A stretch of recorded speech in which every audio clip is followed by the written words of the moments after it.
My name is Joe McGeown. I'm 20, from London, England, and I'm a two-time world champion Irish dancer.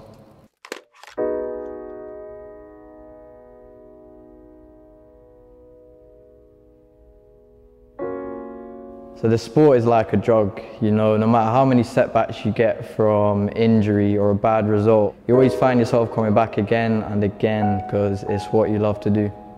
There's nothing quite like competitive dancing, and what I mean by that is, say you're a footballer, you might have 90 minutes or another 30 games to impress the manager. As a dancer, you could train for 6 months, then you could fly to another country to perform in front of 7 judges and hundreds of people. So you make any wrong mistake and that's it, you're out, that's your chance gone, because there's going to be another guy who's not going to make the same mistake.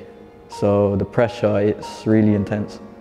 This has been my life for 16 years now, and the sacrifices you've had to make as a kid, you know, normal things like going out with your mates, play football in the park or birthday parties, 99% of the time I've had to say, no, I'm at training or I'm at a competition.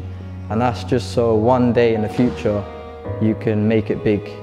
I remember when I was younger, I was in a football team with my mates.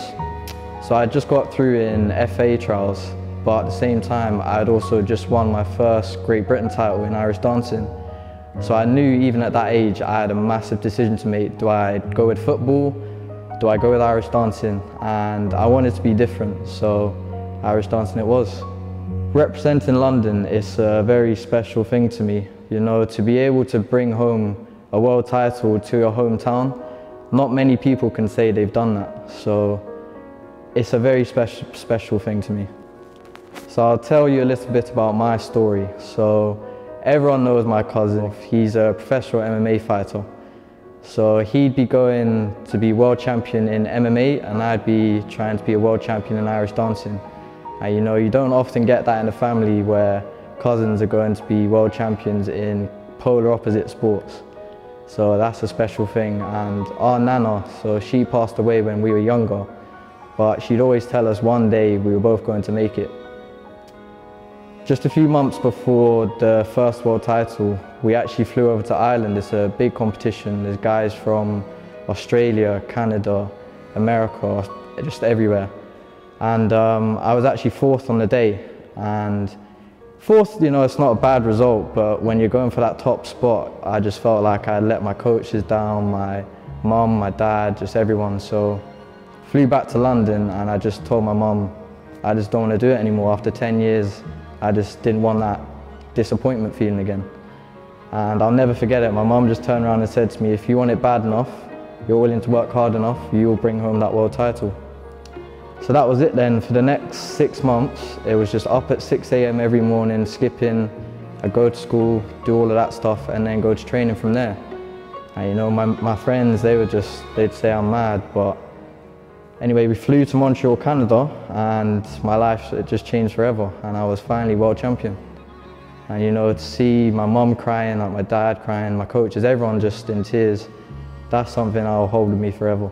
So then 3 years later, in 2018, I knew exactly the kind of work it took the first time, and I won my second world title, and I'll never ever forget the day. You know, we can talk about talent and strengths and everything, but if I didn't have my coach Aaron, I wouldn't be where I am today. Who would have known that 4-year-old kid who walked into that dance class 16 years ago, fast forward all this time and I'm on the other side of the world performing in front of 7,000 people. You know, life is mad, and my motivation now is completely different to my younger years. So the younger years would have been kind of pushing to that top spot.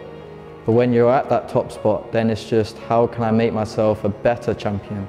How can I stand out from all the other ones that have won in the past? So I think that's the motivation at the minute.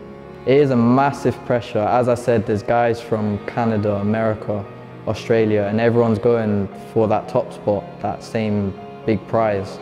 So you know, it is a lot of pressure, because you know there's other people that want where you are right now, so it gets tough. So walking on stage, usually there would be either 2 or 3 on stage at a time. So you've got to showcase what you can do ahead of the other people that are on stage with you. So as I said, it's pressure. You've got hundreds in the audience and then you've got 7 judges from across the world. So trying to stand out from the rest is a lot of pressure, but over the years you kind of get used to it.